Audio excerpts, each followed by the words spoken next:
Well, I think we can go ahead and get started. Do you want to kind of introduce the session, Lori? Sure, absolutely. Hi, my name is Lori Caffrey. I am the director of Mount Pleasant Animal Shelter, and we are in East Hanover, New Jersey. We have partnered with Hannah to bring this webinar to all of you. We've done this now a couple of years in a row, and we get rave reviews that the information provided is wonderful and everyone learned so much. So we're really happy to be able to do this again. So thank you, Hannah, for being such a wonderful, wonderful advocate for kittens, cats, and people that want to help work with them. Um, Thank you I'm so gonna much. I'm gonna turn this over to Hannah, and I'm going to continue to admit people. But I just want to ask a couple of housekeeping things. Please leave your cameras off, and of course now I have mine is trying to get in the camera. Say hi. This is Holly, so I'm sorry already if she hits the buttons.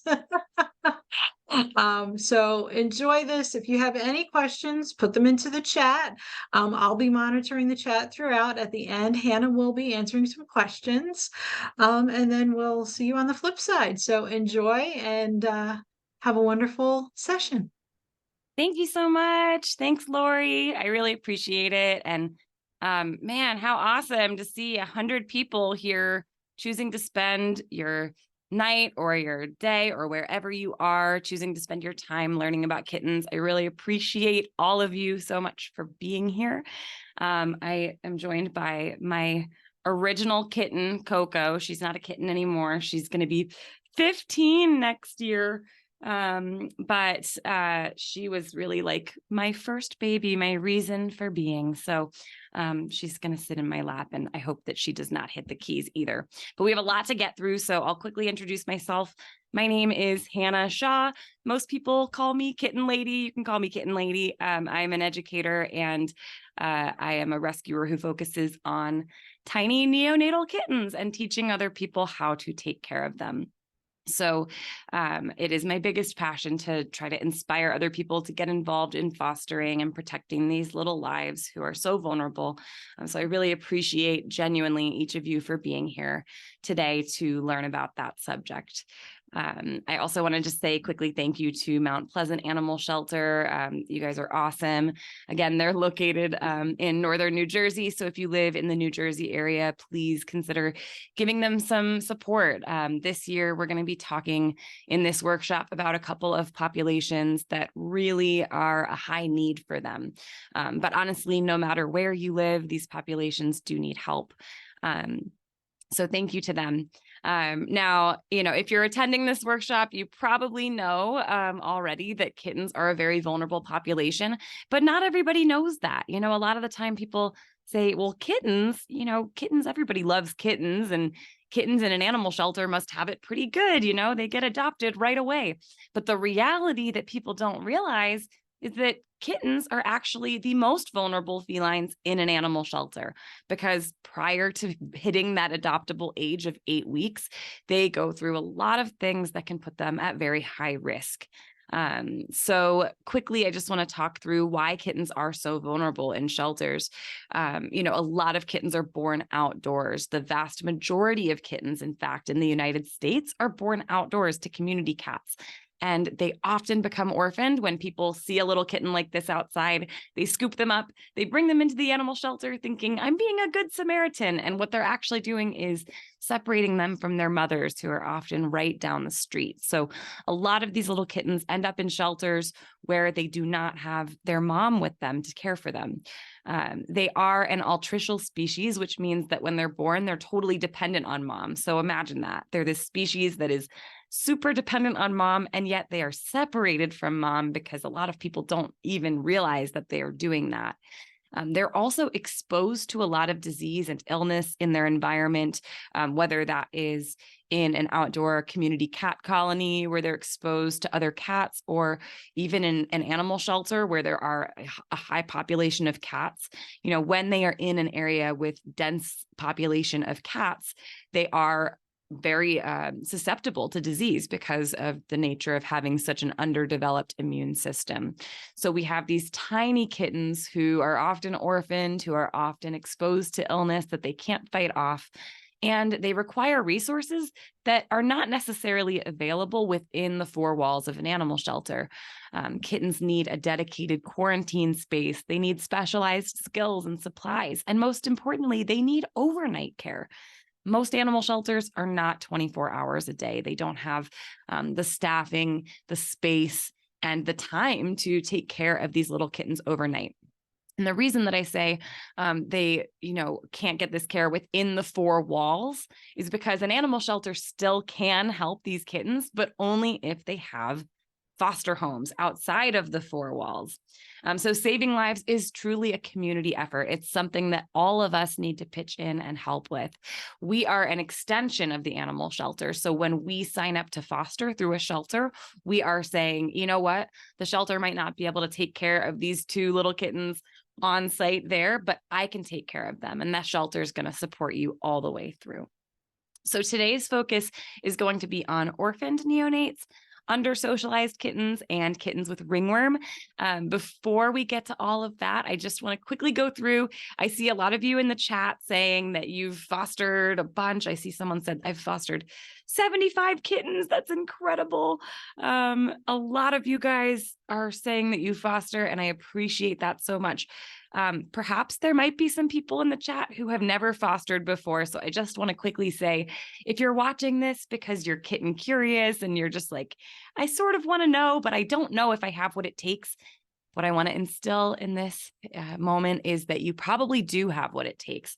A lot of people are worried that they don't have enough space. I love this photo because it shows just how small kittens are. They really don't require a lot of space at all. This is what it might look like to set up for a 0 to 3 week old kitten. So a 0 to 3 week old kitten is going to be super tiny. They're going to sleep 23 hours a day, and they're pretty much going to wake up to go to the bathroom, eat something, get cleaned up, and go back to sleep. So a little bin like this, or a box, or an incubator, or an aquarium is really all the space that they need up until 3 weeks of age. This is something you can literally put on your desk, on your coffee table. I used to just put 2 bins on top of my dining room table and foster kittens there. Inside their space, they don't need very much. Here's a couple options. Again, I said even like a cardboard box can be a home for a neonatal kitten. Inside, you only need a couple things. So a heat source, which we'll talk about in a little bit, a baby blanket, and some kind of stuffed animal. And that's their entire world for the first weeks of life. So you can see, I don't know if you can see the little orange kitten there. There is really not a lot that these babies need in terms of their space. So don't be concerned about space with these guys. Now, of course, once they hit 3 weeks old, a lot of changes happen. Their eyesight is coming in, their coordination is coming in. They want to explore, they want to get out and see the world. And so at that point, we are going to expand their world, but it doesn't have to be to an entire room. It doesn't have to be to your entire house. It can be something as simple as a playpen. So these are 2 great playpen options. There's the mesh playpen on the left. There's the little clickable panels on the right. Either of these is a great option, and both of them can be popped up, taken down. The one on the right I really like because it can be constructed to fit your space. So I've seen people make it an L shape to accommodate the space that you have, or a big square or a rectangle. So either of these are really my preferred ways of housing a kitten who is over 3 weeks of age. Of course, you can also use your bathroom, a guest room, or anything like that, as long as it's a space that can be easily sanitized and made safe for the kittens. So these are some of the setup supplies that I recommend once they are over 3 weeks of age.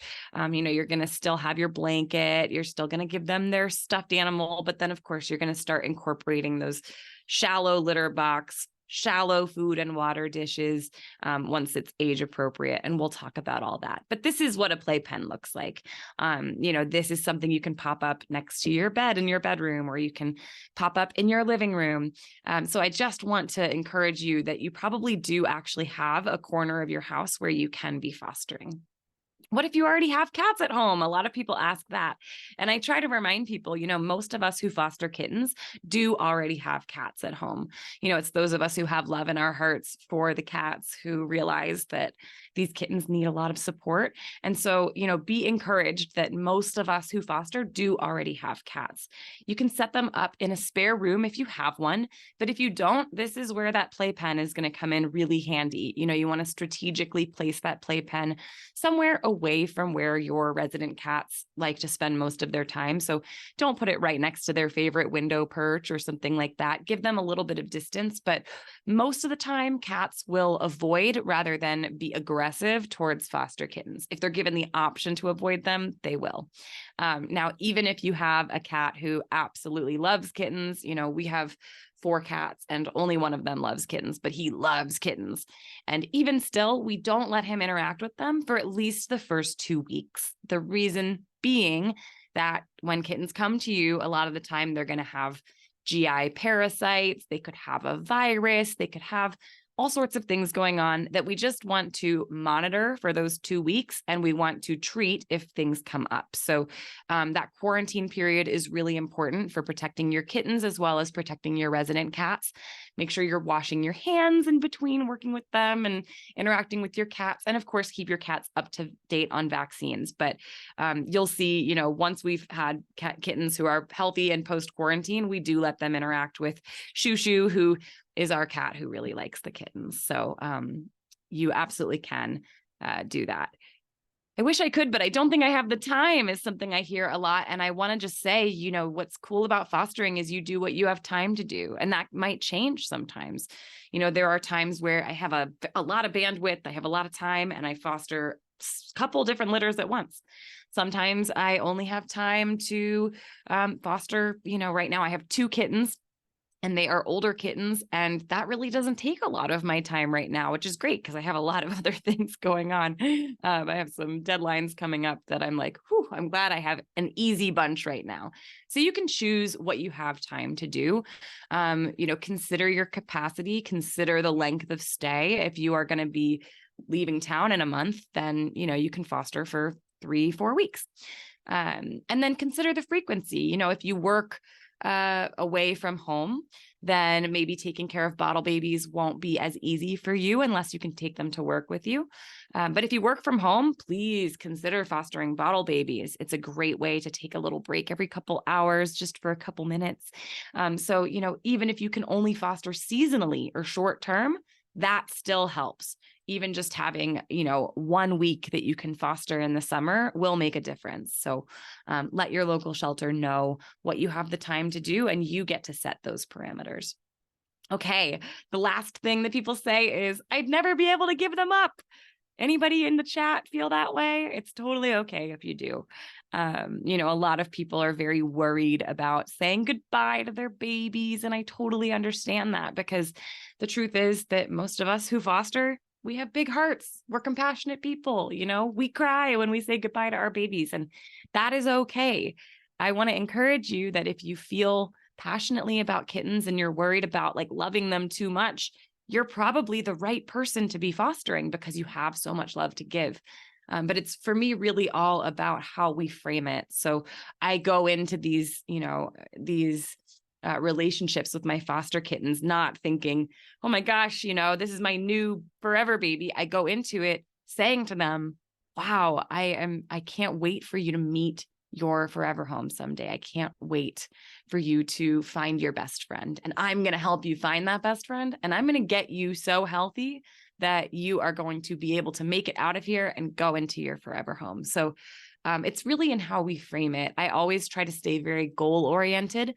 And I say goodbye is the goal. So saying goodbye to your kittens really is a celebration. It means that you have succeeded, because kittens only need us when they're in, a period of their life where they are getting over an illness or they are not old enough to be adopted. And our job is really to get them across that bridge so that they can get to where they can be adopted. So goodbye is the goal. goodbye is your parameter for success. And when you're saying goodbye, you should feel so proud of yourself and this journey that you've gone on. So please, don't be afraid that you will love them too much. We can also lovingly detach, and we can remember that our goodbye saves the next kitten a spot. So these are my two current fosters, Mona and Grits. And every time I look at them, I think, oh, I'm so glad that I've said goodbye to like hundreds of kittens before them so that they had a place to be, and they actually get adopted in 2 days. And guess what? An hour later, I have 2 other foster kittens scheduled to come be with us. So it's this like revolving door that you're going to fall in love with. Like I know it feels unnatural to people at first when they're like, gosh, this is so strange, getting an animal and loving them and then saying goodbye to them. But once you kind of feel that mission behind it, that purpose behind it, you realize you're growing in your skill set with every single litter that you care for. You're becoming stronger in your skills. You're becoming a better advocate for these animals. And after you say goodbye, you get to say hello to someone else who needs you. That's a pretty amazing thing. So you're going to fall in love with that process. I promise you. You got to get through that first goodbye and remember like the beautiful gift that you have given to them. I see all of your chats. I really appreciate all of you. I just want to encourage that, the chat is great. And I'm so happy to feel like I get to hang out with all of you during this. I will answer any like complex questions at the end. A lot of questions that come through are things that I will answer in the end, but I just want to thank you guys for interacting, because it makes me feel like we're all in a room together, which I love. I wish we were all in a room together. But what we're going to do now is talk a bit about orphaned kittens. Now, this is my favorite population. Maybe you guys know this. Taking care of little bottle babies is just not like anything else on earth. I love it so much. So I hope that I can get you guys excited about this subject too. Now, before we talk about the actual hands-on care of these kittens, I always like to talk about their physical development. It's important to be able to know what age the kitten is that you're caring for, because sometimes maybe you think that who you have is a 1-week-old, but they're actually a 3-week-old, or vice versa. Kittens care really varies from time to time. So every single week, they're going to have new physical developments. They're going to have new behavioral developments, and they're going to have new needs. So let's talk about it. We're going to start off with our like 0 to 1 week old newborn, truly newborn kittens. And when a kitten is a newborn, like 0 to 1 days old, they're going to have an umbilical cord that is still wet. So it's not going to look dry. If you see that, then you have a kitten who is under a day old. We really, really want to try to reunite these kittens with their moms. Obviously, we want to try to reunite any kittens that we find who are in this category with their moms. But especially if they are that young, we want them to be with their moms so they can get some passive immunity by nursing. But if their umbilical cord is still attached and it is dry, then that means they're over 24 hours likely, but they are probably under a week. The umbilical cord tends to dry up totally and fall off around 5-6 days of age. So if you are finding that you have a kitten with a dry umbilical cord, I kind of estimate them between 1 and 5 days of age. These kittens cannot regulate their body temperature. Their eyes are closed, their ears are folded, and their ear canal is actually totally shut. So there's no like visible hole in their ear. At 1 week of age, you're going to see that they still have their eyes closed. They still have their ears folded, but they don't have an umbilical cord in most cases. Now, of course, every kitten is different. There can be variations to this, but in most cases, their umbilical cord will have fallen off. Over the course of 8 to 12 days around then, we're going to start seeing the eyes open. So if you get that kitten who's got like a little tiny bit peeking through, this is going to be like a 1.5 week old kitten probably. At 2 weeks, typically their eyes are already going to be totally open. Of course, that can also vary. But for our 2-week-old kittens, we're looking at a kitten whose eyes are open and they're going to have a blue color. all kittens are born with blue eyes. So if your kitten has blue eyes, then they are likely going to be under like 6 weeks of age. But they're going to look something like this. They're going to have their little bear cub ears are popped up. Their ears, they are going to be able to hear you at this age, which is exciting. And here's what their eye development is going to look like. So this is our kitten with their eyes totally shut. Right around like 8 days, typically, we're going to start seeing something that looks like this. A lot of the time when people get their first kitten, if they happen to be at this phase, they're like, oh no, something is wrong with their eyes. But this is a very natural, normal looking eye development in the like 8 to 10 day old time period. So their eyes are going to start to open from the inside out. Don't worry about like opening their eyes manually. The only time you would do that is if you do see that there's like an infection in there, then sometimes we'll need to manually open the eye so it can be flushed and given an antibiotic. But in most cases, their body knows what to do, let their eyes open naturally. And then, you know, by 12 days of age, typically we're going to see these cute little baby blue eyes. Okay, let's talk about the 3 to 5 week old category. So 3 weeks is my favorite kitten age. Everything starts to change at 3 weeks. Their incisors are emerging. We're going to talk a lot about teeth later on, but they're getting their first little baby teeth in the front. Their ears are totally unfolded. So they are have like ears that are pointed and look actually cat-like. They are often discovering the litter box, or they're learning kind of how to go to the bathroom on their own without stimulation. And then between like 3 and 4 weeks, around the 3.5 week mark, so much cool stuff starts to happen. They're becoming a little bit more coordinated. Their vision is improving. Suddenly, like when you go like this, they actually follow your finger. They're able to start to have a little bit more like eye-paw coordination. By 4 weeks of age, they're going to have their canine teeth coming in. Their vision is going to be pretty good by 4 weeks of age, and they're going to be walking more confidently. So this is a kitten who's like, whoa, suddenly I can see things and I can walk around to get to them. 4 weeks is when you see them kind of like awkwardly hopping sideways and trying to figure out their environment. Such a cute age. And then at 5 weeks of age, we're going to start to see the teeth on the side of their mouth, which are going to be their premolars. And this is when they start to wean onto wet food in an ideal situation. I have a whole section about weaning, so we'll talk about that.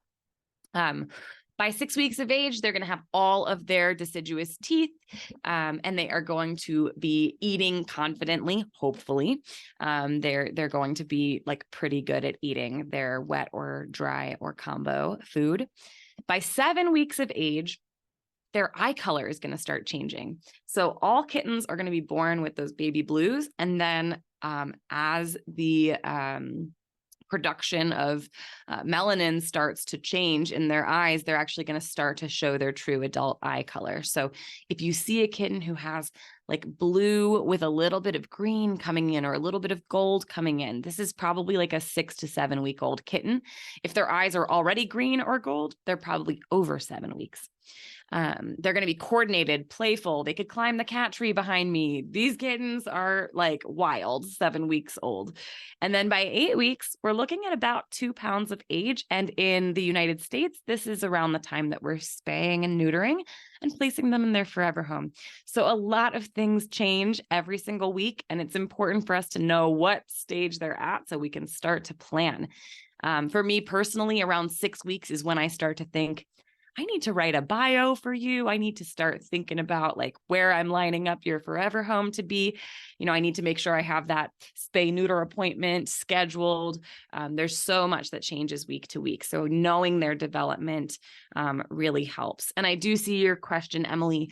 You say in the US, what about other countries? I can tell you I've traveled all over the world now, and it really varies depending on the country. In a lot of parts of the world, it is, 16 weeks. It might be even in some places 6 months that they sterilize.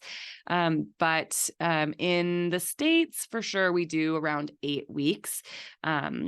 So it really varies. The important thing to know is just that sterilizing your kittens as early as is possible where you live is going to be advantageous, because of course we don't want to be having babies, and kittens can become sexually mature, become pregnant much younger than people realize. So very, very important to sterilize once we are able to, wherever it is that we live.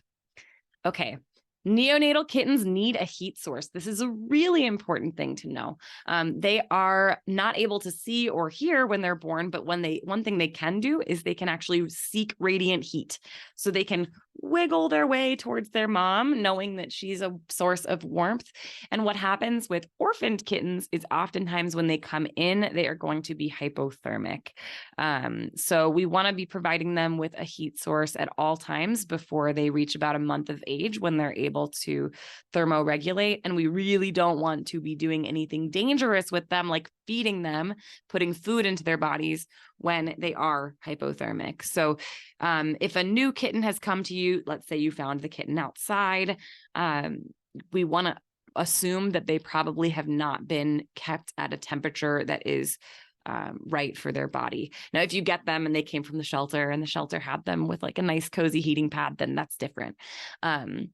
But what you need to know about cold kittens is cold kittens can aspirate because their body is not functioning at an optimal level when they are not the right temperature. Their gut motility can slow, which means basically as you're putting food in, their body's just not able to process it as well, from swallowing down to digesting it. This can be really dangerous for kittens. So when we get a new kitten, our first thing is getting their temperature right before we are putting any food in them. You can see here I have an incubator in the back, but any kind of heat source that you can provide for them is going to be important to do, and to do up until they are about 4 weeks of age. So here's a couple different possible heat sources you might consider using. There's electric heat pads. There are microwavable heating discs. That's the one that I highly recommend the most. There are single-use hand warmers. There's the rice mom, which is like taking uncooked rice and putting it in a sock and microwaving it. And then, of course, there's incubators. Any of these can work as a heat source. I will say that the two that are probably the most common and the most kind of like variable, like useful, are going to be your microwavable heat pads and your electric heating pads. Just make sure that you're practicing caution with them, that it's not overheated, and you always want to give a kitten a soft blanket on top so it's not like direct heat, and make sure that they have a cool spot too, so they can go from the warm spot to the cool spot, and the kitten can actually regulate in that way. So that is really an important thing. You can't skip the step of making sure your kittens have a good temperature. When we talk about things that we can't skip, another thing that comes to mind for me is weighing our kittens. This is something a lot of people think they can skip, and it is so important not to skip this step. Weighing our kittens is going to tell us a lot about how they're doing. And kittens are so small that sometimes visually we're not going to be able to notice if their weight is going up or down, but they are babies. They only have one direction their weight should be going in, and that is up every single day. So we're going to use a kitchen scale, and we're going to weigh them in grams. I will put like a little bowl or bin on top to contain the kitten. Otherwise, they're going to be flopping around. They might not stay on the scale. Make sure that the scale is on a stable surface and is properly taired, which means you're going to push it until it says 0, and then you're going to put the kitten on, so you're getting an accurate weight. You can weigh pre and post feeding. You can weigh just pre-feeding or just post-feeding. It's really just about keeping it standard. A lot of the times I will weigh post-feeding, so that I'm just getting weight the same time each feeding, and then I'm writing it down with any pertinent notes. And keep a log. So I have this on my website. If you go to kittenlady.org, you can find some helpful charts that you can print for free. This is one of them. It is a kitten growth and monitoring chart. I hope that that's helpful for you, but even if you just have like a spiral notebook and draw some lines and say, okay, this is Boots, and this is Mittens, and this is the date, the time, and how much they weighed, this is going to help you a lot. Now, every kitten is going to be different. Some of them are going to gain more or less weight every day, but we want to see that every kitten's weight is going up. And the average weight gain is going to be between 7 and 14 grams per day. Now, that really varies. Some kittens will gain 40 grams in a day. Some kittens will gain 5 grams in a day. And the important thing is the upward trajectory. Now, if weights are stable or they're going down, then we want to talk to the foster coordinator, talk to a veterinarian, get curious about your kittens. Why is their weight going down? And don't delay. You know, this is really going to be kind of a little red flag that they're waving for you, saying like, hey, something is wrong. Just remember that their weight will fluctuate with bowel movements. So if your kitten has just pooped, their weight might go down, and that's normal. So it can be helpful to notate that too. Sometimes I'll just put the weight with a little P so that as I'm reading it, I'm not like, oh my gosh, why did they lose 8 grams? Oh, because they had a big poop. Okay, so now that we have our kittens weighed and we know a little bit about their development. Oh, great question, Beth. Why weigh in grams? And I see that Nicole has already answered your question. You guys rock. So the question is, why weigh in grams? And the answer to that, Nicole, you're totally right. They're too small to weigh in pounds. So if you were to weigh your kitten in pounds, you're not going to see a lot of change over the hours or the days because that's a really big measurement. So weighing them in grams is going to show you, you know, because they're going to go from 300 to 315 in a day. And that's, you know, 300 grams to 315 grams in terms of pounds is not really going to register so much on a scale. So it's just a smaller unit of measurement. Also, grams are easier for like things like dosing medication and stuff like that. So it will help your veterinarian if you're weighing in grams.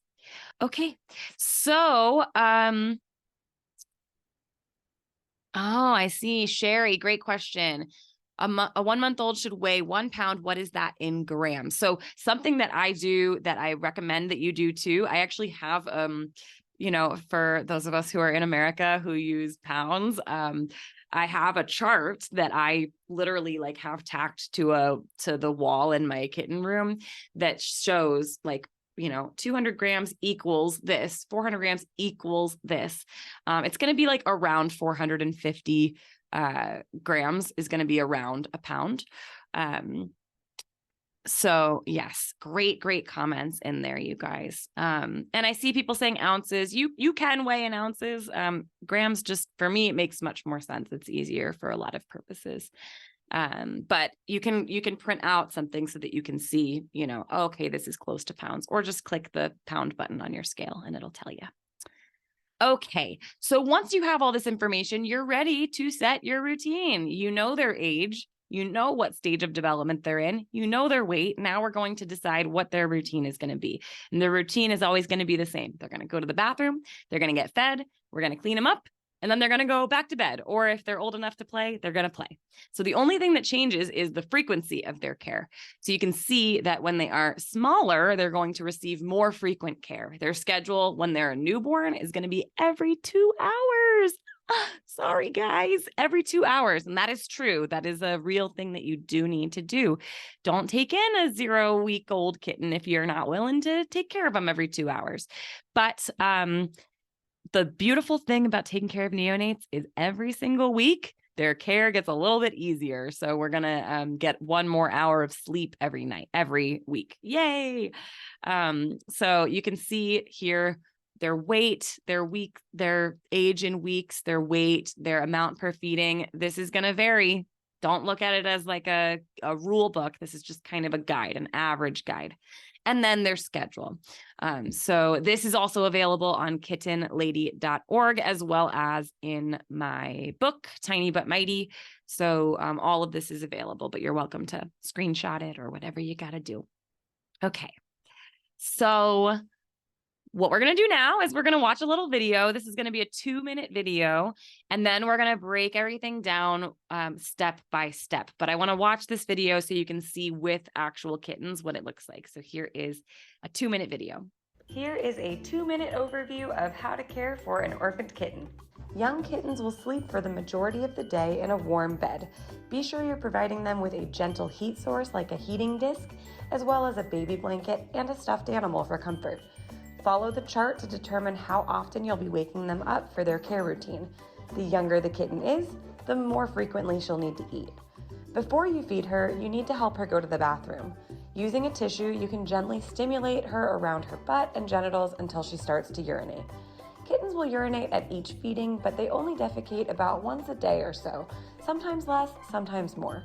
Continue stimulating her until she's done doing her business, then wipe her up using a baby wipe to keep her clean. Prepare a kitten bottle using a formula that is made for kittens. Follow the instructions on the formula for proper storage and to make sure you're mixing it correctly. You can feed the kitten using a syringe with a nipple attachment or a bottle that's made specially for kittens. Ensure that the formula is fresh, clump-free, and warm. Sit the kitten in your lap or on a table with her belly facing down. Never feed a kitten with the belly facing up because that can be very dangerous and can cause aspiration. Instead, you want to choose a natural and safe position like this one. Hold the kitten with your non-dominant hand and hold the bottle with your dominant hand. Introduce the nipple into the kitten's mouth and tilt the bottle gently. You don't need to squeeze the bottle. You want to let the kitten suckle at her own pace. The kitten should roll her tongue around the nipple and start to suckle. When the kitten is latching well, it will look something like this. After the kitten eats, you'll want to weigh her. I use a food scale with a small box on top.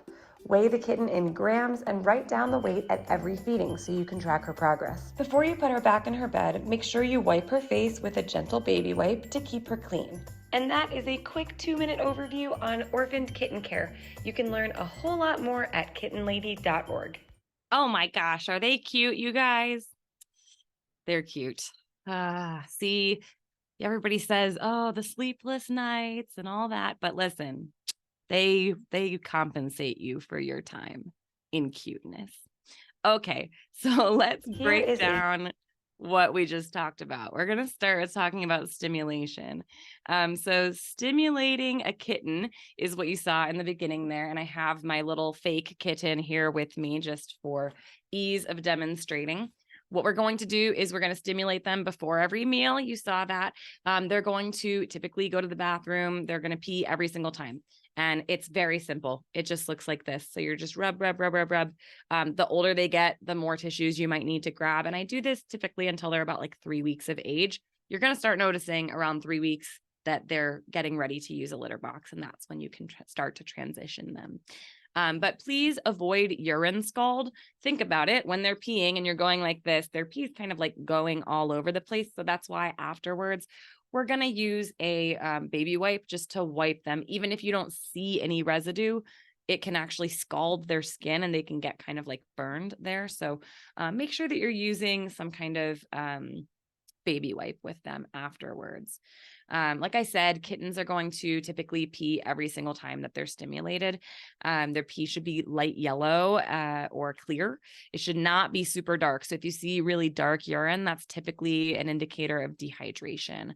And if that's the case, then, we want to probably alert somebody about that. You can also swap in Pedialyte in place of water for a little bit of extra electrolytes for them.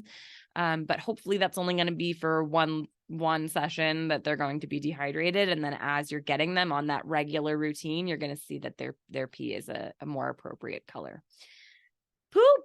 Listen, we got to talk about poop. I don't have a lot of time today to go through everything, but fortunately I do have a lot of resources about poop for you. So the most important thing to know is that it should be formed. Kittens with diarrhea are very common, but that is not healthy or normal. So if you see kittens with something that does not look like this, then you want to probably alert somebody. That should be raising a red flag for you. So kitten poop is typically going to be mustard yellow color when they are nursing or when they are on formula.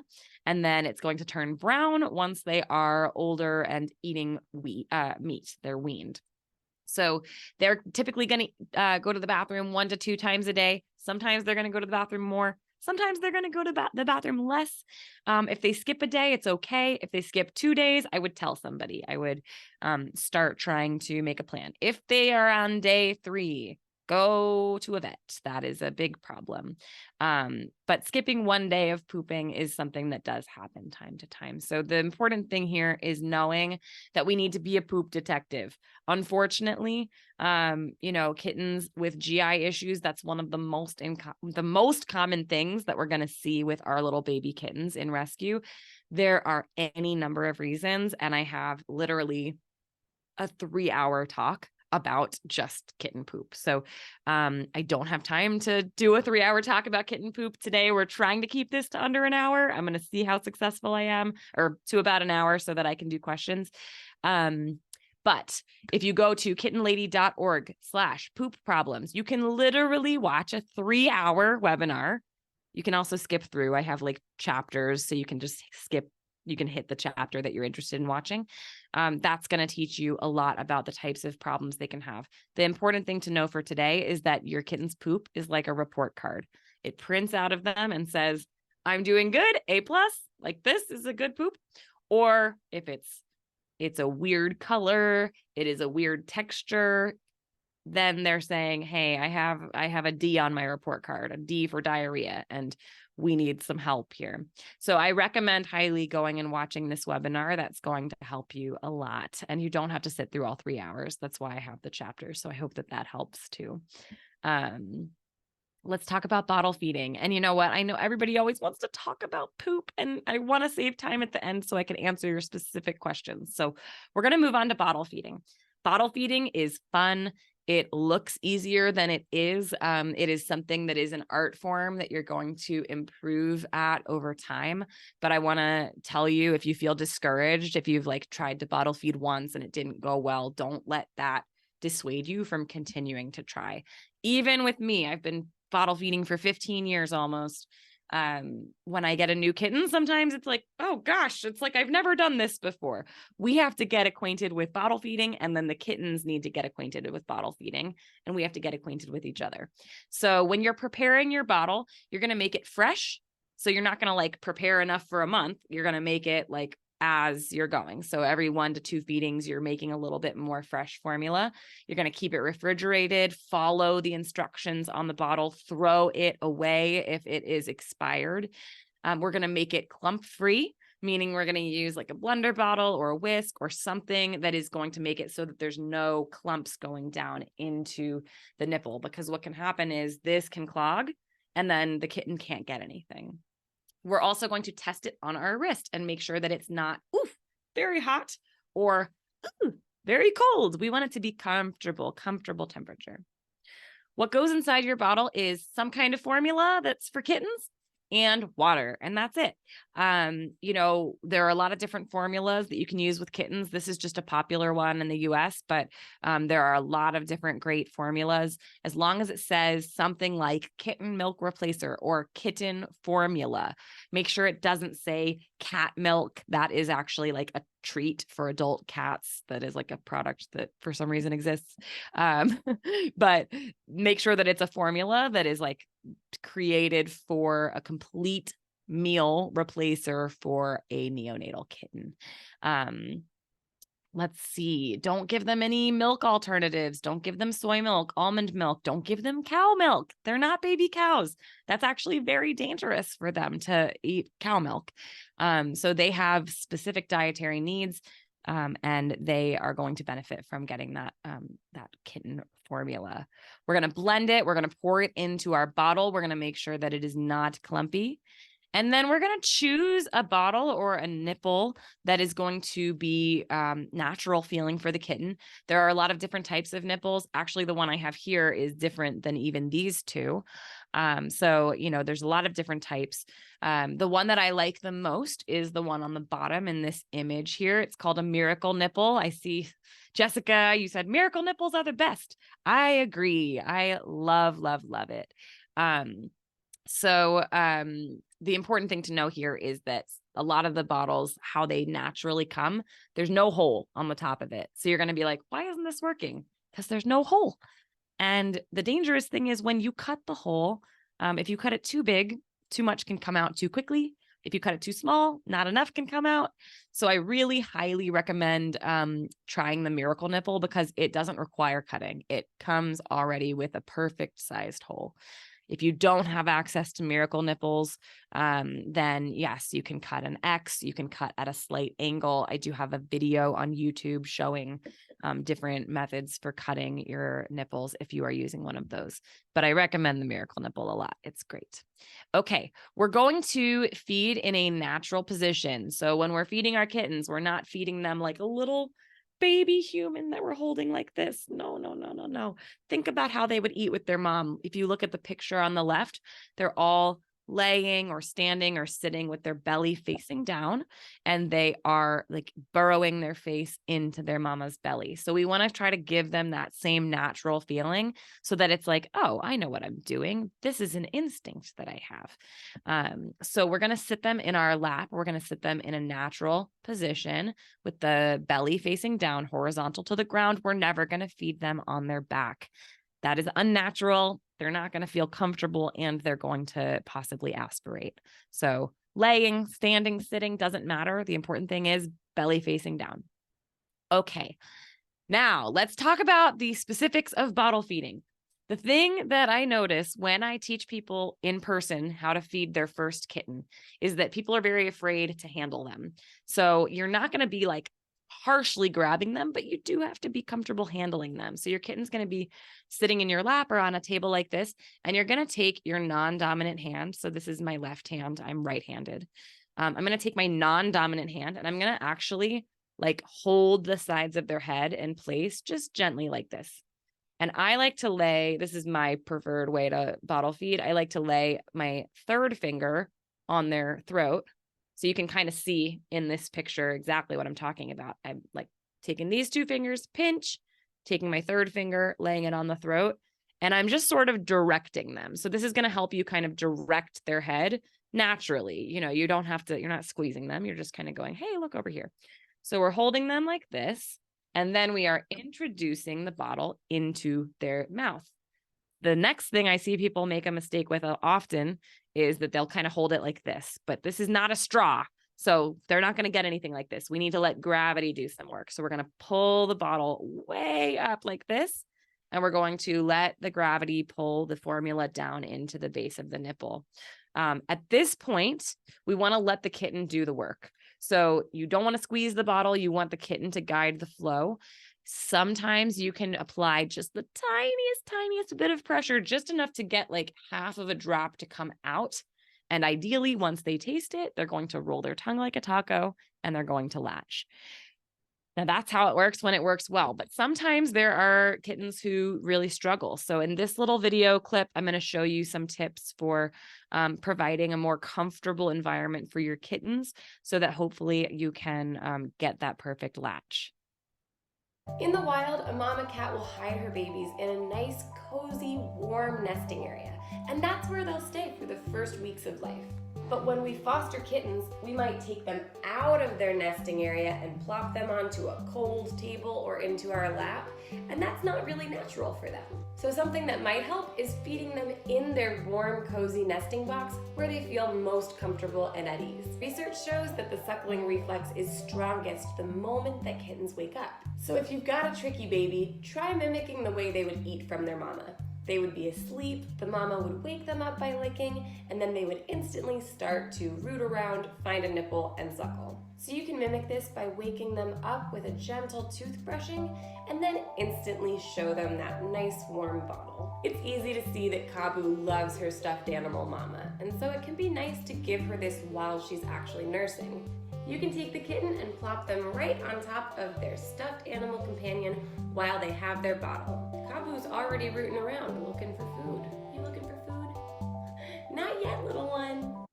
Kira makes a really good point that it can feel really unnatural when you're first starting out because it's like, okay, keep the belly down, but then we're keeping the head up enough to be able to like, whoa, have this bottle way up here. So I just want to say, you know, when you're first getting started, you're going to go, oh gosh, Hannah makes it look so easy online, but this doesn't feel easy to me at all. It's okay. You're going to get there. I promise.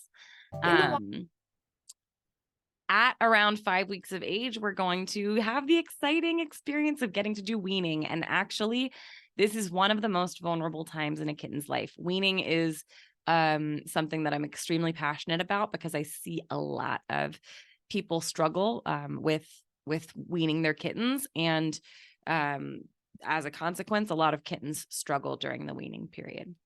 So let's get into that. Let's talk about weaning. So weaning is something that mama cats will start doing with their babies around 4 to 7 weeks of age. So they're going to supplement their babies still. They're going to nurse them, but they're going to start like showing them bits of what they're eating around 4 to 5 weeks of age. But we want to look at this as a process. So we don't want to look at this as like, today you eat from a bottle and tomorrow you eat solid food. No. That's not how it works with human babies. Can you imagine if we just said, I know that you've been breastfeeding for the last many months, but today your only option is to eat a whole slice of pizza. No. That's not how it works. So we want to look at this as a process of at least 7 days with supplemental bottle feeding. When we are weaning our kittens prematurely, you can imagine what would happen, right? If we did that with a human baby, they're at risk of weight loss, emaciation, they're at risk of malabsorption, diarrhea, death. Kittens really, really struggle during this period. So we got to get this right for them. This is my favorite video to show people because it's going to scare you if this is not something you've thought about before. Something that happens all the time is people get kittens and they say, okay, well, I gave them wet food and they are eating it, so I don't need to bottle feed them anymore. They can eat. Watch. Now tell me, does this look like the kittens are eating? And your answer might be, yeah, it looks like the kittens are eating. And that's what most people would think. If you're not trained to watch kittens weaning, you're going to look at this and say, they're fine, right?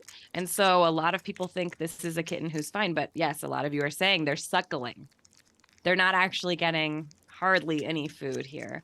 So you'll see, I'm going to lift this one up and you're going to see it's actually he's just sort of nursing. And they're pushing the food around. And what happens a lot of the time is people go, my kittens are eating. And are they at high risk of aspirating here? No, not necessarily. No.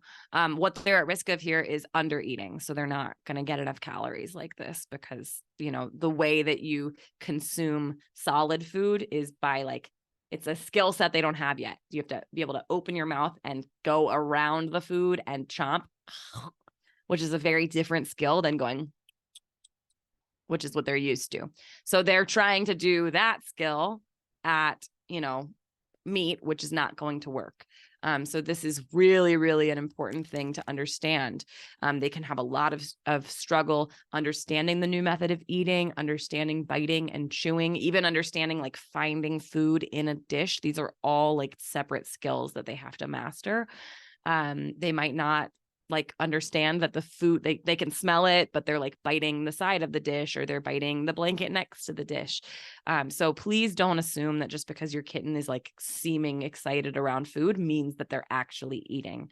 When they're transitioned too quickly or too early, they can have a lot of problems. Okay, I made a post about this yesterday, so maybe if some of you follow me online, you might have already seen these slides, but we're going to talk about it now. This is my big passion, talking about when can we wean our kittens? And the answer is the truth is in the tooth. So we're going to look at these 4 kittens here and we're going to talk about their teeth. This is a 0 to 3 week old kitten. Does anybody think that this kitten has the skills or biology to be able to eat meat? Hopefully your answer is no way. No, they have only gums. This kitten can do nothing but nurse, and that's all that this kitten has any business doing. Incisors at 3 weeks. Do you guys see the cutest teeth in the entire world coming in at 3 weeks of age? This is a kitten who is getting their incisors. But do we think that these look like the ferocious teeth of a meat-eating animal? Anyone? No, incisors are not used for eating meat. Incisors are used for grooming. So when you see 3-week-old kittens with their little incisors, they're starting to learn how to groom. And they actually do, something that you probably would recognize in your own cat. If you've ever seen your cat grooming and they go like they're eating corn on the cob, that's because those teeth are kind of used as a comb for cleaning. They're not used for meat eating. Okay, canines emerge at 4 weeks of age, and these are those little fang teeth you see at the front of the mouth. And do we think that these are for eating meat? Any ideas? So the canine teeth are actually used for puncturing and like attacking their prey. Yes, you guys are all very knowledgeable. So no, these teeth are not for consuming meat. These teeth, exactly, they're for puncturing and tearing, but not eating or preparing to digest. Kira, you rock. Exactly. So 4 weeks of age is, like I say, around when mama cats will start introducing prey to their babies, because they're going to start being excited about hunting and those types of things, but they're not able to like fully consume meat at this age.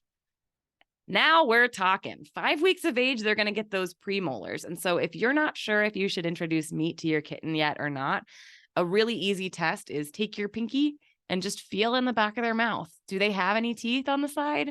If they don't, put that can of food away. Put it away. There's no reason. They have the rest of their lives to eat meat. We're not going to rush anything. So these premolars, once those come through and they're about 5 weeks of age, that's when I go, I'm going to start trying you on meat. Doesn't mean I'm going to take your bottle away, but I'm going to start trying you on meat. And over the next several days, we're going to do this little weaning transition. So we want to meet them where they are. Don't rush. They have a lot of different changes that are going to happen at this age. We want to follow their lead. We want to give them time to develop their GI tract, their digestive enzymes, their motor skills, all the stuff that it takes to be able to eat. Hand feeding. This is something I do during that little process, because a lot of the time they're like, okay, I'm learning how to chomp, but I don't understand like where the food is yet. So if you bring it like up to their face, like you can see here, if it's right in front of them, they're like, oh, okay, I can eat that. But maybe he doesn't have the skills yet to eat it out of a dish, if that makes sense. This is actually my cat Ferguson when he was a baby. Oh, Fergie. So cute. Transitioning from hand to dish. Now, this is the trick, is that we're going to, in some cases be spoon feeding or hand feeding them to help them develop those skills of taking the bite and chewing and swallowing. And now we want them to be able to do that on their own in a dish. So here is what that looks like. So what I'm doing here is taking a small amount of the wet kitten food and placing it into Nelson's mouth. And usually that's enough to prompt him to start seeking more of the food. He's excited about the flavor and the texture, but he doesn't really know how to eat this food on his own yet. He's used to being bottle fed, which means he associates my hands with food. So I like to help him by showing him the food in my hands. He is already excited about it. He wants to take some bites, but now I'm going to put my finger right over the dish so that he can start to realize, oh, this food is not coming out of my hands, this food is coming out of the dish. Slowly, I'm going to remove my finger, and he's going to eat right out of the dish. Awesome job, Nelson. Way to go, buddy. Okay. I see some people asking about slurry. I will answer questions at the end, but slurry is something that you can do. It is not necessary to do. It's not something that I do anymore. It is how I was trained many years ago when I was working with a shelter as a foster parent, but I don't find that it has any particular benefit other than making a gigantic mess. So I'm much more in the school of thought of like kitten-led weaning and saying, okay, we're going to give you a bottle as long as you need a bottle. And we're going to sort of slowly, like, it's not that it's bottle and then meat or bottle and meat together. It's that it's bottle and meat at the same time, small bits of meat, supplement with a bottle. And then every day you're supplementing less and less with the bottle. I find that Slurry is often used in kittens who are a little bit younger, and they're just making a gigantic mess, and you get that crusty face and food everywhere. And people end up really associating kittens with being very messy. But if your kittens are really, really messy when they're eating, that's a sign that probably the husbandry is not like optimal. Obviously, some kittens are going to be messy eaters. That happens. But if it's like all over their head and it's everywhere, then probably we're either feeding them something that's not really ideal, or we're feeding them much meat like much too early. So scale back, go back onto the bottle, wait until they have their premolars, start introducing meat. I find that that's much cleaner for them, less, dermatitis on their skin, all that kind of stuff. And great question. When do they know how to drink water? They know how to drink water. I mean, sometimes as early as like 3-4 weeks, but typically I'm going to be introducing water right around the time that I'm starting to introduce meat, because they're going to be getting less of the moisture through their bottle. So you guys, it's like I was supposed to be moving on to questions soon, and I have so much more to get through. So I'm going to try to quickly go through some of this. People often ask about kibble. Is it okay? Is it not okay? I believe that kittens should be fed something that's nutritionally complete and that they like. And sometimes that's going to be wet. Sometimes it's going to be dry. Sometimes it's going to be both. I offer both. If you're going to do a kibble, please just make sure that it's small enough for the kitten's mouth so that it's safe for them. And please also offer wet food, because wet food is going to be more ideal for your kittens. But I'm not opposed to kibble as a supplement, as a secondary food. Most important thing here is just that there's no rush. If they're losing weight, if they're having difficulty, don't be afraid to scale them back to formula, or you can, like, I'm here literally giving a kitten formula in a dish that they can have. Let the kitten lead the way, and don't be afraid to supplement with a bottle. A lot of people say, well, I can't bottle feed overnight. I can't, do all of those things. But even giving them 1 to 2 bottles a day during this weaning period can make all the difference between them being scrawny and having diarrhea, or being underweight and being messy, to like feeling comfortable and feeling cared for and having the nutrients that they need. So don't be afraid to supplement. And weigh your kittens, please. Please, please, please weigh your kittens while they are weaning. A lot of people think, well, they're out of the woods, they're 5 weeks old. No, they can still very much decline. So make sure that you are, if they're losing weight during weaning, that you're stepping back to the bottle. Okay. Let's talk about under-socialized kittens. Yay! This is a kitten who is hissing, and this is an under-socialized kitten. His name was Tofu. We can call him Spicy Tofu here.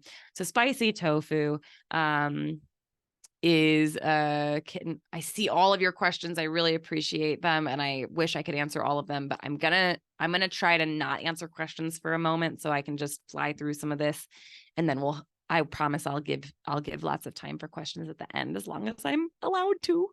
Caring for under-socialized kittens is something that's a huge need, because a lot of kittens come into shelters and they haven't had a lot of human exposure yet. When I say under-socialized, you might also hear terms like feral, or like kittens who are unfriendly or things like that. But really, it's about their level of socialization, which is a whole spectrum. So we're going to have very socialized kittens who are, purring and are confident and mellow and comfortable when they're approached. And then we're going to have kittens who are super unsocialized, who might growl, hiss, have a tense body. They might even have airplane ears, where their ears are flat, where their pupils are dilated. This is all kind of behaviors and physical characteristics of a kitten who is unsocialized or under-socialized. And you might think these are two distinct categories, like there's friendly kittens and there's feral kittens. But the truth is, every single kitten is born unsocialized. Every kitten is born not knowing anything about humans, and then they gradually become socialized over those first weeks of life. So when you're encountering a kitten who's totally unsocialized and these are their behaviors, probably the reason is because they have not really been exposed to humans. So that's what we're going to try to help them with. Now, I have this little video I like to show because I think people don't believe me that they're all born unsocialized. In this video, this is a newborn, like less than 1 day old kitten. And all that I'm doing He can't see, he can't hear, but I'm putting my hand in front of his face because he can smell. And look at how he reacts to the smell of a human on his first day of life.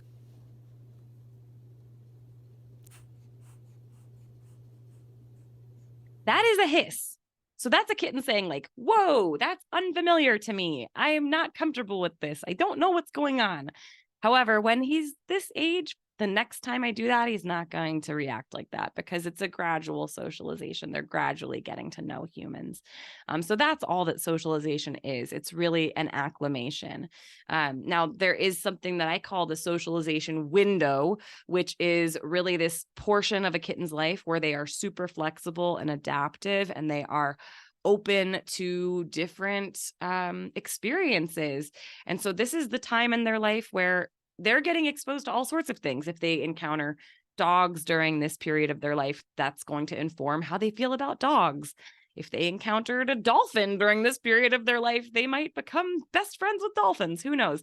But when they encounter positive relationships with humans during the socialization window, it's going to inform their worldview, and it's going to help them become that friendly kitten who's highly adoptable.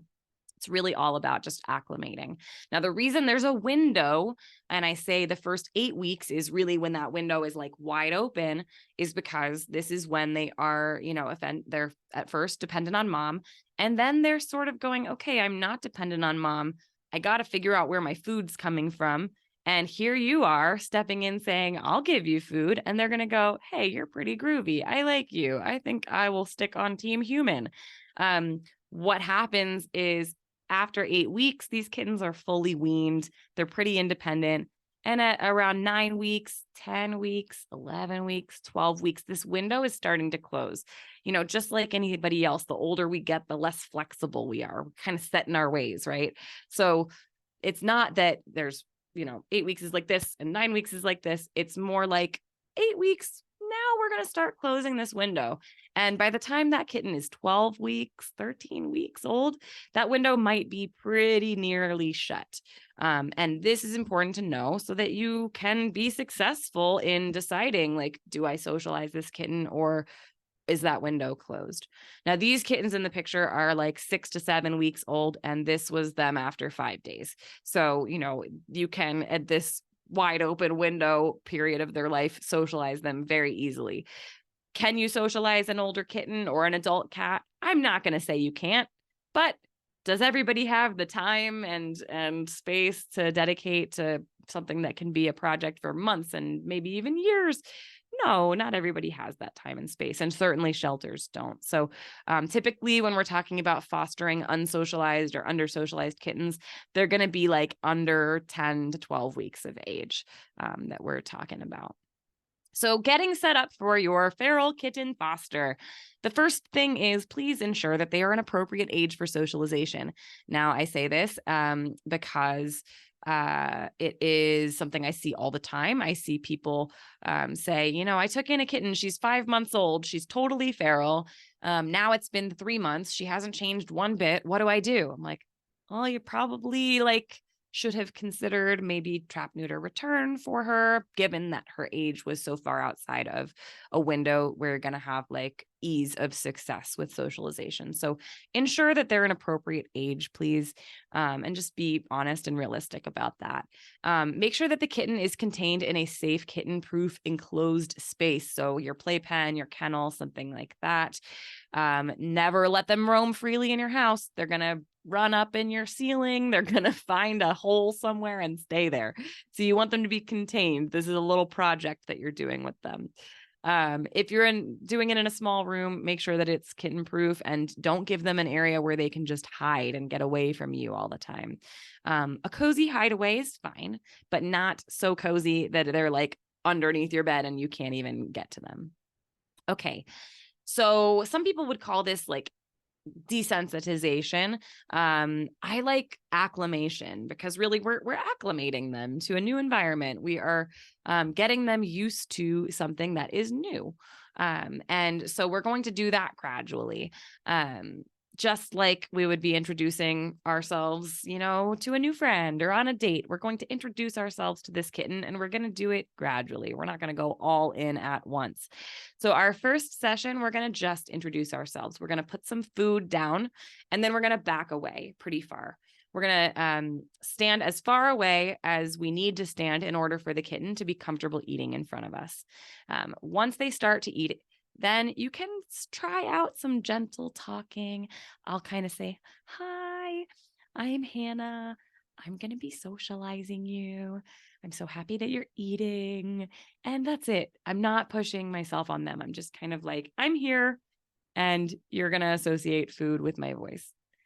Next up, we're going to establish some trust. So I'm going to stand a little bit closer to the kitten, and I'm going to show you all of this in a video shortly. But we're going to gradually decrease the distance between me and the kitten each session. And the goal is you're finding, how close can I get to you and still have you like comfortably eat in front of me? And I'm talking to them the whole time, talking, "Hey, you're doing a great job." And maybe I can start getting a little more animated. "Hey, great job," So gradually we're exposing them to human voice, to human proximity. Get even closer. You can start eventually holding the food or holding the dish or putting it on a spoon. So they really have to get close to you. And now we're going to start introducing touch. So once they're comfortable with you this close, we can start petting them while they're eating. And, we're going to try to do this over the course of like several different meals over the first couple of days. You can even try to gently lift them and get them used to the idea that a human might go boop and pick them up. And eventually they're going to become acclimated to all of these things. So we're going to kind of like approach them very slow and steady. We don't ever want to like traumatize them, do too much at once, but we want to kind of find that line and then gently acclimate. Now, I do have a really cute video here that I'm going to show, and I will maybe I'll answer questions in the chat while we're watching this video together.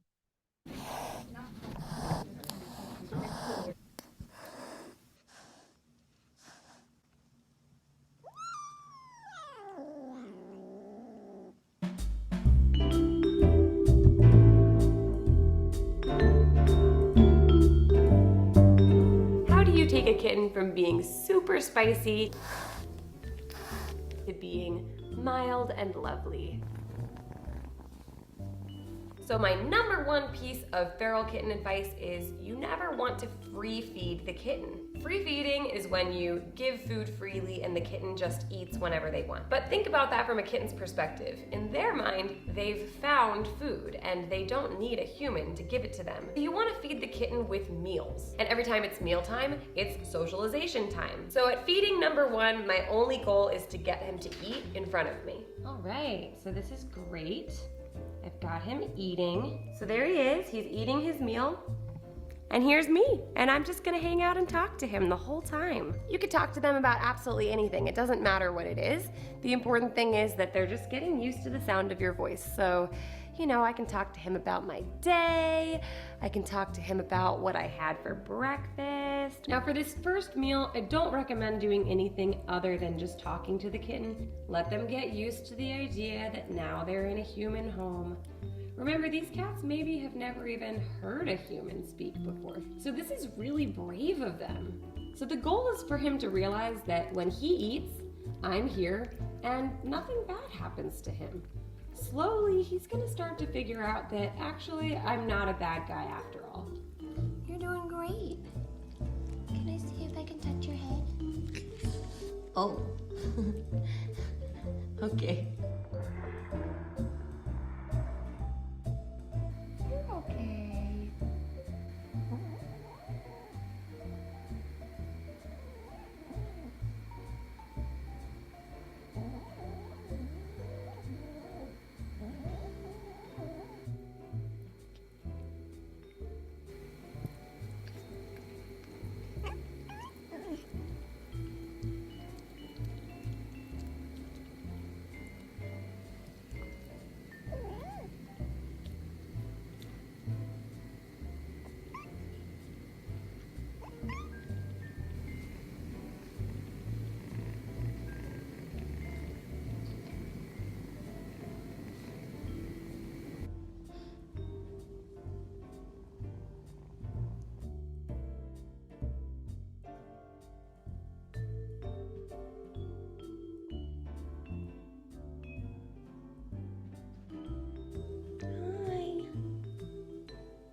And voila!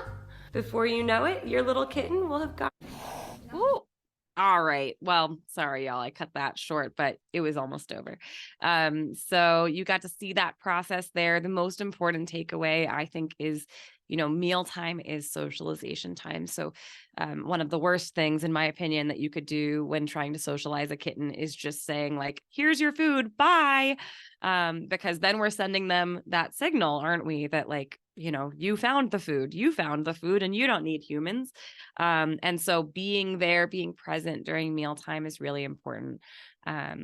There are a couple other tips here. Be mindful when you're keeping groups of kittens together.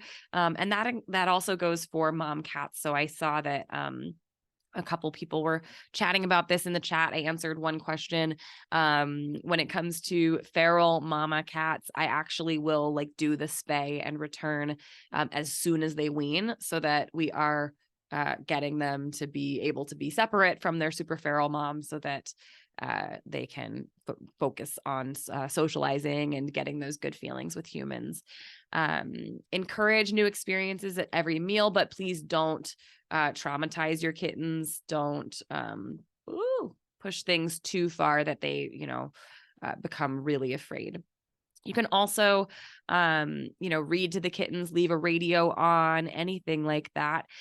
Please just be very patient with them. Use high value treats. So, Gerber, somebody mentioned churu, and yes, do not punish. Exactly, Nicole. We really want to be meeting these kittens where they are and helping encourage them and helping acclimate them. It's not about forcing anything. It's about comfortably acclimating them. Some tools that you might consider using are here. I just put, this is my book, which you can read a lot more about socializing and other things in, but you can read my book out loud to your kittens. Reading is a great way to help your kittens get used to human voice. So here's spicy tofu, and then here's sweet tofu, and he got a loving forever home. And this is something that you can totally do by just reaching out to your local shelter and telling them, hey, I'm interested in fostering feral or under-socialized kittens. And I hope that you will give them that chance, because it is really an important thing. Our last subject we're going to talk about is going to be ringworm kittens, which I know a lot of you said that you have experience with ringworm. This picture is of a kitten named Chunk, who is actually part of a study at UC Davis that my nonprofit Orphan Kitten Club is funding. So I'm really, really passionate and interested in this subject, because ringworm, unfortunately, has a big stigma around it. A lot of people are afraid to foster ringworm kittens. And there's kind of a lot of information out there that feels a little bit outdated about this. This is what we were just talking about. Me and Lori from Mount Pleasant right before we logged on here was about how we need to destigmatize ringworm. And so I'm hopeful that through this study that we're funding, we'll be able to show that there are effective, safe methods of treatment that are pretty simple for foster parents to do.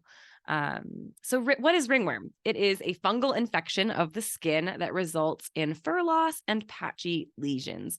So you can see here on this kitten that he has sort of like a crusty little patch on his muzzle puff and a little bit around his eye. That is ringworm.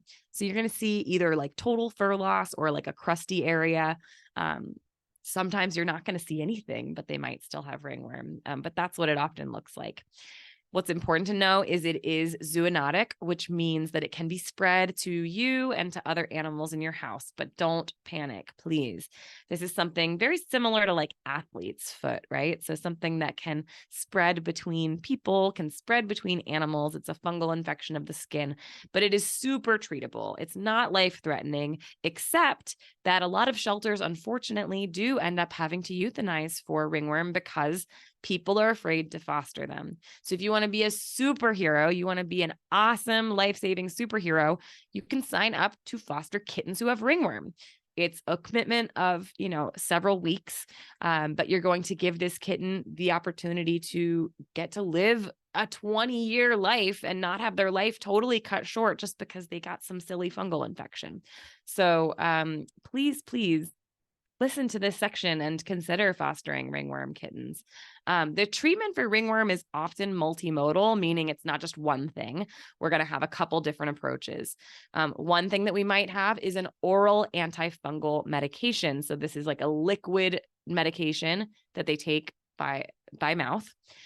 Sometimes there's going to be topical ointments. So that might be like a cream that you're applying onto the affected areas. And then there's going to typically be a twice weekly medicated dip or bath.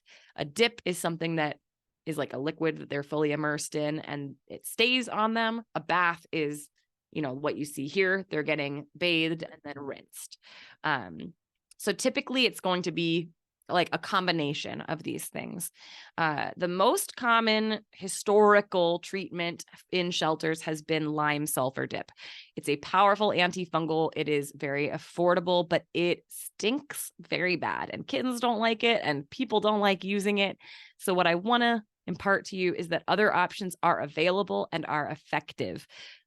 There's a lot of anecdotal evidence. I haven't used lime sulfur dip personally in years.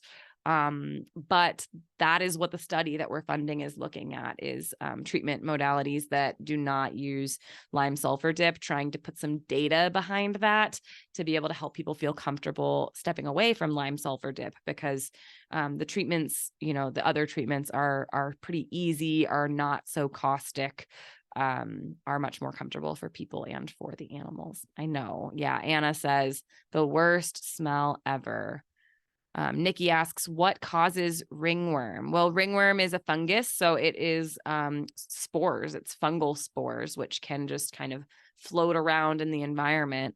Do they get it from mama? Maybe. Maybe they get it from the colony they came from. Maybe they get it from the house that they were born in.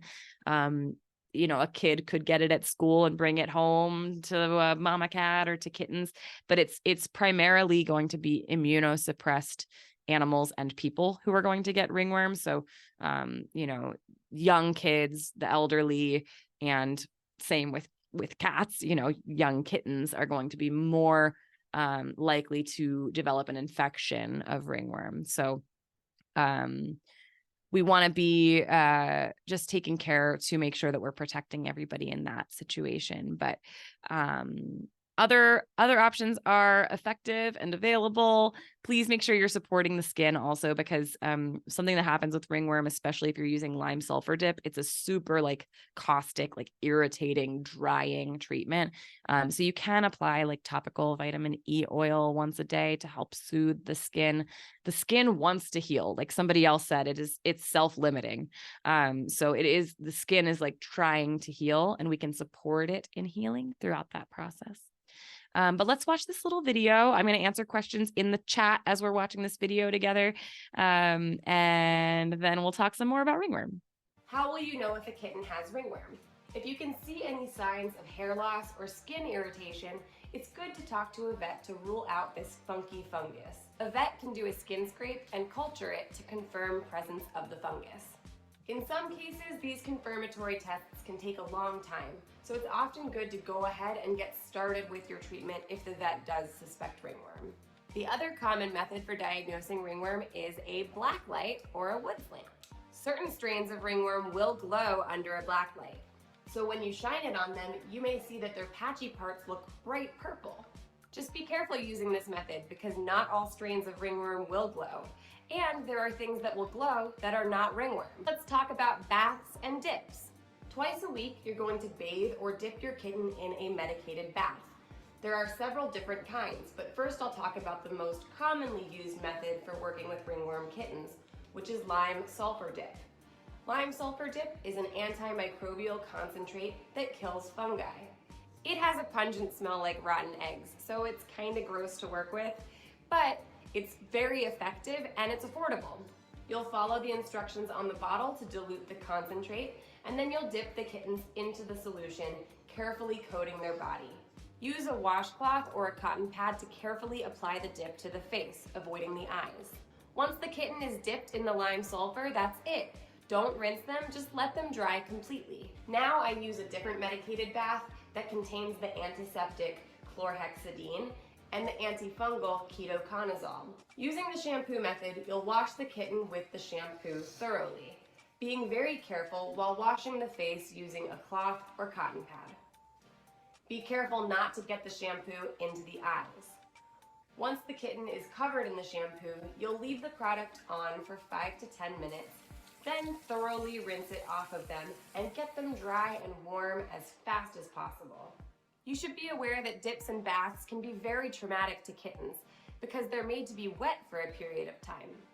So warm up a heat pad ahead of time and make sure that they are kept warm throughout the entire process. Remember that for young kittens, being cold is a big deal, so don't skip this step. Keep them warm.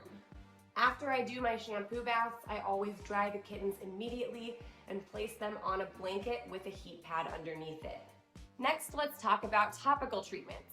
There are many topical antifungal treatments, and what's important is that you're using one that is effective and safe for cats. After the kitten's bath, I put this on their active lesions. Okay. So as you saw in that video, there's a couple different things. And what I want to really emphasize is that you should follow the instructions of your vet or your foster program. There's not like one right answer here. So people are asking, what do I do? Or saying what they do, or saying their preference. If it works for you, if it works for your budget, if it's what your vet's recommending, as long as it works, it works. So do the method that works for you and that your shelter is recommending. For people asking what I do, so here's some of the different examples. There is lime sulfur dip is totally fine. Like if that works for you, then that's great. I think that the reason it's important to share about some of these other options is because a lot of people are not willing to put on the whole.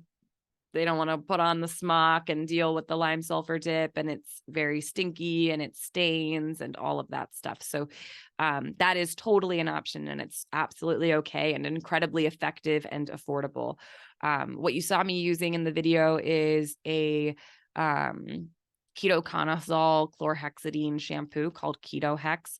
I saw somebody mentioned Malaseb, which is another shampoo that you can use. Myconahex shampoos, another person mentions. There's a lot of different antifungal shampoos that you could look into. So I am seeing a lot more people using shampoos now, and the benefit of the shampoo is you wash them and then you can rinse them, so it's not like keeping them wet and keeping that like funk on them, if that makes sense. But same thing, I still use it twice a week. The Monistat, you could buy any kind of generic for that. Any kind of myconazole cream is something that I use. And then there is the itrafungal, which is the oral medication. And some programs are going to use that, some are not. But those are kind of like the three things that I typically use. Again, please follow your vet's instructions. I have a video here about how to safely give an oral medication. Do we want to watch it? Maybe I'll mute it and just kind of talk through it.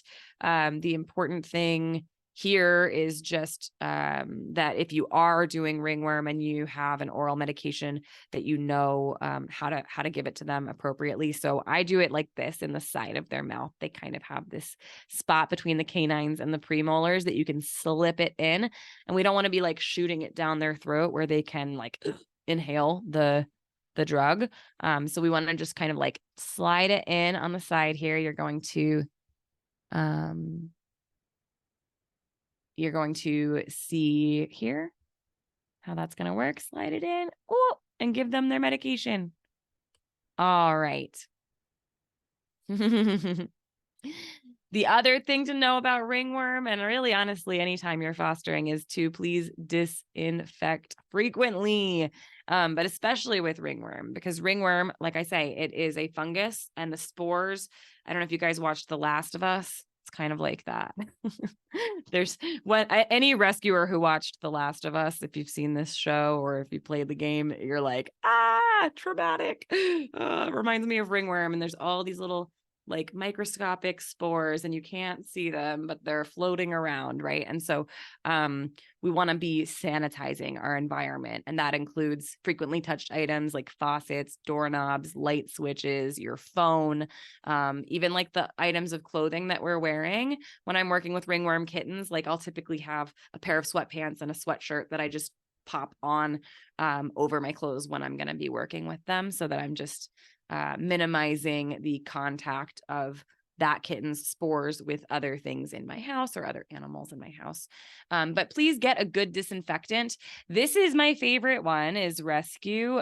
This is like easily available in the US, but I always also mention bleach just in case there are people who live in a place that doesn't have a Rescue or a comparable cleaning product. The difference is that with bleach, you need to be really, really, really careful and make sure that you are fully rinsing the area afterwards. Rescue is very safe and it is very effective. Make sure that you're reading the instructions for mixing it correctly and you know the contact time. Okay, use sanitizable surfaces, especially when you're working with ringworm kittens. You don't want this kitten running around on your carpet. This is why we keep them contained for at least 2 weeks. And then if we go, oh my goodness, this kitten has ringworm, we're going to be glad that we didn't let them run around on our carpet and on our bed and around our animals and things like that. This is why we quarantine. So everything should be sanitizable or disposable. Here you can see that little kitten I showed in the beginning. And I raised him in a little bathroom, and poor guy, he didn't have so much space. He just had a toilet and the bathroom and then toys that could be thrown away after, like just little cheap toys, crinkle balls, little rattle mice. And, you know, when I would work with him, it would be, the rule is no glove, no love, which is, I know it's sad because you want to kiss them and put them in your face and rub on them. You can still give them lots of love. Please just wear some gloves, wear, you know, some protective, you know, some PPO, a long sleeve shirt. And then, yes, thank you, Yulia. So Rescue is accelerated hydrogen peroxide. So there are probably comparable products in other countries, and I really appreciate that. I've gotten ringworm several times from not wearing gloves. Oh no, that's not good. You know, sometimes we got to learn our lessons the hard way, but I bet you wear gloves now. So, you know, if you get ringworm, it's not the end of the world. You can treat yourself using honestly the same topical treatments that you're going to be using with your kittens, but let's try to avoid that. Wear some gloves. Now this is a silly video that is a song about ringworm, but I am out of time. So I'm going to actually skip the song and move on to questions, but check this out. This is that kitten later on a carpet, because ringworm treatment works. And eventually they get to run around your house and be so happy and healthy and find their loving forever home. So please stick with it. Have confidence. You can do this. I promise you. And remember that our goodbye saves the next kitten a spot. So we say goodbye to them in service of future kittens. We say goodbye to them so that we can say hello to the next baby who needs us. I have a lot of resources on my website. kittenlady.org is my website. I have articles, I have books, I have videos, I have webinars. I have a lot. I mean, honestly, I have a lot of webinars. If you enjoyed this one, if you just go to youtube.com/kittenlady, you're going to find a lot of videos and an entire section of webinars about different subjects, from like taking care of the most sick and ailing kittens down to what to do with feral cats that you find. Like, there's a lot of information. So youtube.com/kittenlady and kittenlady.org. If you are looking for a written resource, my book, Tiny But Mighty, is a 300-page guide. It has a lot of the charts in it that I showed you. So I actually, this is embarrassing, but I use my own book as a referral like all the time, because I'm like, what's the, I like can't remember something that's on a chart, and I will literally pull out my own book as a resource. So I hope it's helpful for you guys. And then here's some additional resources that I think people who attend today might enjoy. So I didn't get to talk about how to litter train kittens, but I do have a video on that. I have my when to wean video. I got a lot of information out there. So that is it for me. So I am going to stop screen sharing now, and I'm just gonna, am I big now? Is that how this works? Can you guys see me? I know that, okay, great. I know that I went way over, and this is my problem, you guys. I just have a lot to say, and that was like me speed running this. I could talk to you guys forever, but I would love to answer a couple questions. So let's see what questions we have here. So if you have a question, I invite you to leave it in the chat. I see some people saying thank you, new bottle feeder, thank you. That's awesome. Good job, Holly. That's so cool. Danielle says, just bought the book, so excited. Yay! I hope that it helps you. And hey, if you're an audiobook type person, Tiny But Mighty is also available as an audiobook. But oh, it means so much to me to read all of these questions about to read all of these comments about the book. That makes me so happy. Okay. So let's see some questions.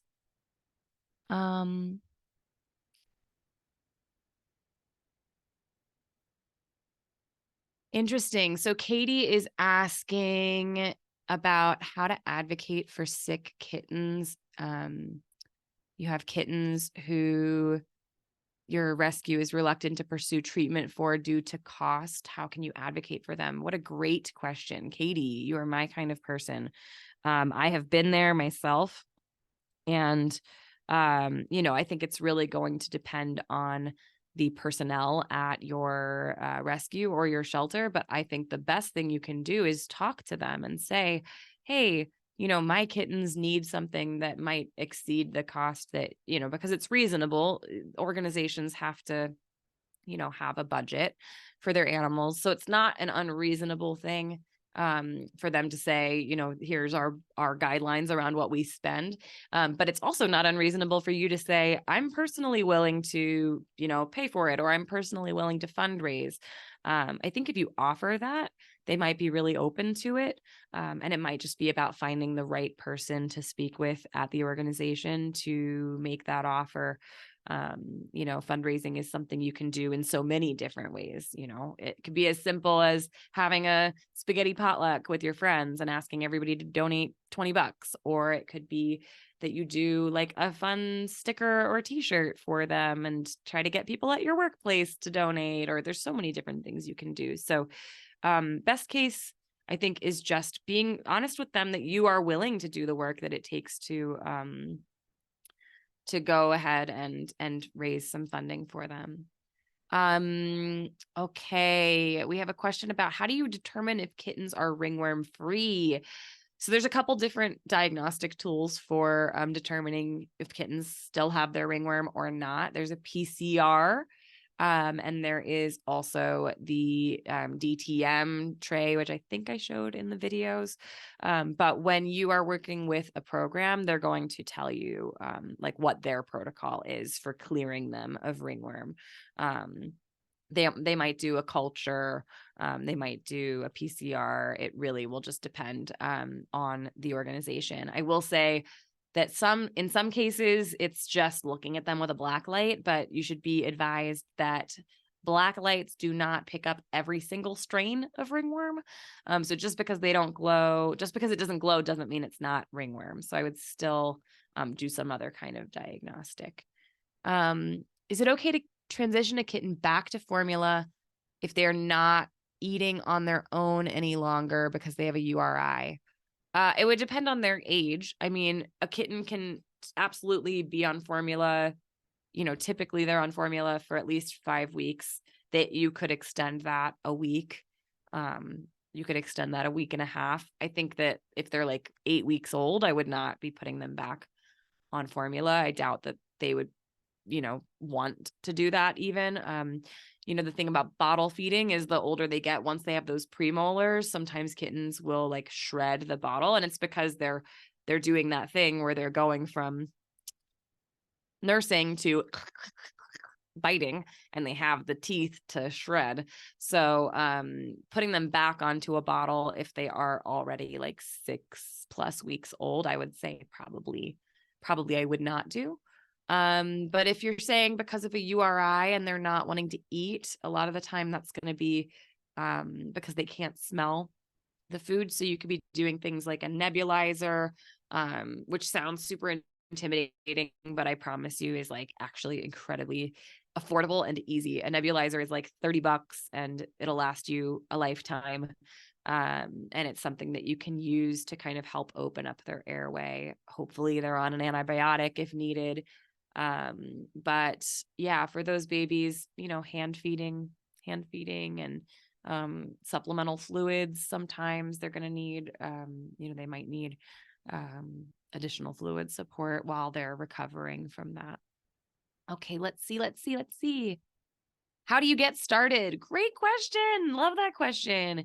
So, it depends on where you are and what you're wanting to do. But in most situations, the answer is going to be contact your local shelter. So if you don't know who your local shelter is, you can literally just hop on Google and write like Cincinnati Animal Shelter or, London Animal Rescue or whatever, the city that you're in, and kitten fostering or animal shelter, animal rescue, and just contact them and say, hey, I'm interested in fostering kittens and I'm open to hopefully all 3 of these populations. I'm open to doing orphans, kittens with ringworm, socialization cases.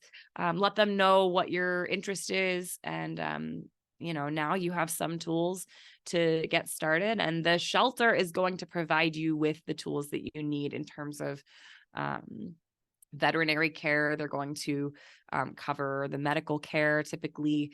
And in many cases, they will also cover some, if not all, of the supplies. What's the best tip, trick, or info for beginners? I'm on numbers 4 to 7 of kittens, and I'm still trying to find my preferred setup. So I don't know if you mean like your physical setup for their space. But first of all, thank you. I love that you're like asking this question and that you're getting started with fostering. I think that's so awesome. You're going to refine it every time. So don't go too hard on yourself. Like if you have a litter of kittens and you're like, man, something about this really didn't work. I'm all about circling back at the end and going like, okay, I liked this part. I didn't like that part. As long as you're sort of following some of the guidelines that I've just shared, making sure that you have a good quarantine space for them, making sure that their biological and behavioral needs are met, you're going to refine it from there. And that's okay. Man, when I started out, I had no idea. I used to foster just out of like the world's tiniest bathroom, and it was a mess, and I did not know what I was doing. And you know what? We're all still learning. I've been doing this a long time, and every single litter I take in, I learn something new. So go easy on yourself. I would say like take the new information you learn and try to like digest it and bring it with you for the future litters that you take on. What if they get too attached? Would they be sad to leave? Oh, Camille, I love that question. Camille, you'd be surprised. And I know we all want the answer to be like, they love me and only me. But the sad truth is, actually, it's a happy truth. Kittens are very adaptive, and they will just love the next person pretty much right away. I hate to say it. They're going to forget that we ever existed, and they're going to go and love their new family. And the truth is that that's a good thing for them, and it's a good thing for us because we can feel comfortable saying goodbye to them. Oh my gosh, Lori, I've gone way over. Do you want me to stop, or do you want me to take a couple more questions? If you'd like to take a couple more questions, I did see a couple people ask about your order of stimulating to go to the bathroom versus feeding. Sure. Which comes first and why? Yeah. Great question. I stimulate them first because when I think about myself eating, I would not like to really need to go to the bathroom and then drink a big gulp, right? So I try to empty out the tank before I fill it back up, so to speak, with my kittens. So my process is always to stimulate first. But the truth is sometimes I will do stimulating on both ends. So I'll do stimulate, feed, and then I'll kind of stimulate them again just to be like, did that make you have to pee again? Because their bladder is tiny, so yeah, I would say as long as you're doing it beforehand. Otherwise they might be like, man, I really have to pee the whole time they're eating. And maybe they would want to eat a little bit less then. So great question. Let's see who else. We have so many questions. Okay. It's hard when you have an overweight adult who you can't free feed, underweight adults who want to eat when they want to eat, and weaned kittens who need free fed kibble. Yeah. This is maybe a case where you're going to want to have these populations separate from each other. So having your kittens maybe eat inside of a covered playpen or something like that is going to be ideal for them. I'm not a huge fan of my personal cats sharing food with my fosters anyway, just because, gosh, you guys, there's a lot of things that kittens off the street can carry, and we don't want them to be swapping saliva necessarily. So, I think that over time you'll kind of find what works for you, whether that's that they eat in their playpen or whatever it is. But let's see. Oh my gosh. I actually I'm starting so far at the top that I don't know how far down these questions go. Let me scroll to the bottom. Oh, there's a lot. Okay. All right. Let me try to answer just a couple more that I think might be really applicable to a lot of people. I have a 5-week-old bottle baby. He's very small, only 270 grams. Should I still offer him food? He has his teeth. I would, yeah. So I would go based on the teeth and the age, not the weight. In fact, you might see he starts to bulk up a little bit. Good luck with him. He sounds like a sweet little tiny guy. Let's see. What sort of support do you offer to kittens on antibiotics for diarrhea prevention? You can absolutely do probiotics. There's a lot of different probiotics on the market. I typically use Benebac, but I know a lot of people like Fortiflora, really whatever you have access to that is a probiotic made for cats or kittens is going to be fine. Thanks for all of your nice comments. A lot of these are just sweet people saying they're getting started. I love it. I love it. You don't know the joy that it brings to people like me and Lori to read, I'm getting started. Yeah, yeah, yeah, yeah. We need you. We want you here. And we want you to know that it's okay if it's awkward at first, if you don't know what you're doing. We all start somewhere. Michelle has a really good question about should she be overly concerned because her foster kittens have herpes virus? I don't think people realize how common that is. Yeah, sure. So good question. So herpes virus is a upper respiratory virus that is so prevalent in the environment. Lots and lots of cats and kittens get it. It's less about the presence of that virus in them and more about the management of the symptoms, for me at least. So with kittens with herpes virus, they can be prone to having eye infections. They can be prone to having respiratory symptoms. There's no treatment for herpes virus, but there's treatment for the symptoms or the things that can subsequently happen, like getting a gnarly bacterial infection in your eyes, for instance. So don't be overly concerned about it, but do make sure that as these things happen, if they get an eye infection, that you're just talking to a veterinarian and keeping that nice and clean, keep their airways clean, remove any crust. My cat Eloise, who sadly passed this year, she had herpes virus her whole life, and it crops up and it goes away and it crops up and it subsides. And that's just kind of the nature of it. A lot of cats deal with that, but it's quite common. Oh man, Lori, do you see any other like must answer questions? I'm trying to No, I mean, I come think through. you've provided a wealth of information for everyone. And I can't begin to thank you enough for all that you've done, because you've paved the way for so many of us to learn and be educated about kittens. And you think of all the lives that we've saved because of you. So Thank and you. all of you people that have attended tonight, everyone that's here, thank you. As a director of an animal shelter, our volunteers, and I see some of them out here tonight, they work hard to save these kittens, and we know we can't save them all, but gosh, we're going to save as many as we can. And when we work together, this is what we can achieve. We can save more lives. So thank you for all you're doing, and tell your friends about your shelter. Tell everybody you know, get out into your community, because we need more fosters, and we need fosters that can medicate, take home ringworm. We need that help. And I will guarantee you that any rescue and shelter near you also needs that help. 100%. Well, thank you so much, Lori. This is a blast. And I do want to there was one question I saw from somebody that asked if I'm booking other events with other shelters. And yes, I for next year, not for this year. I got a lot going on between now and the end of the year.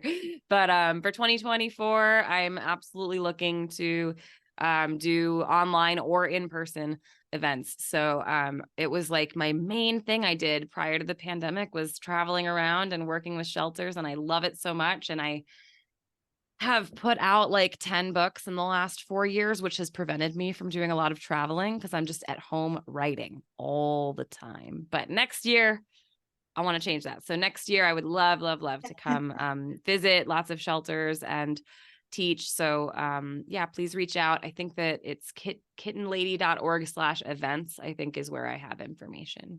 It's But very thank easy to you. find.